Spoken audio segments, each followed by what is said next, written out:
થોડા દિવસો પૂર્વે ઝઘડિયાના સારસા ગામ પાસેથી ભૂસ્તર વિભાગે તપાસ હાથ ધરી નાવડી સહિત 50 લાખનો મુદ્દામાલ જપ્ત કર્યો હતો, જેમાં 30 લાખનો દંડ હવે ફટકારવામાં આવ્યો છે।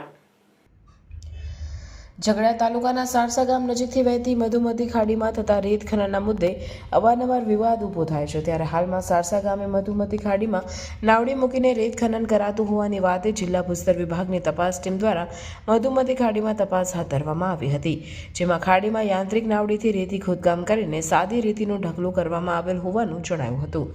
ભૂસ્તર વિભાગની ટીમે તપાસ દરમિયાન મંજૂર થયેલ લીઝ વિસ્તાર બહારના વિસ્તારમાંથી સાદી રેતીનું ખોદકામ કરવામાં આવ્યું હોવાનું જણાવ્યું હતું।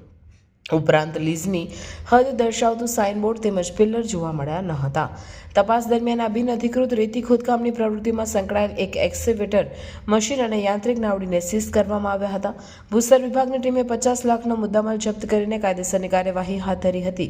સારસા ગામે મધુમતી ખાડીમાંથી ઝડપાયેલા ગેરકાયદેસર રેતી ખોદકામને લઈને જિલ્લા ભૂસ્તર વિભાગની કચેરી ભરૂચ દ્વારા ગેરકાયદેસર રેતી ખોદકામ કરતા ઝડપાયેલ લીઝ સંચાલક મુકેશ શંકર ભોઈને રૂપિયા 30 લાખ જેટલો દંડ ફટકારવામાં આવતા 2 નંબરિયા ખનીજ માફિયાઓમાં ફફડાટ ફેલાયો છે।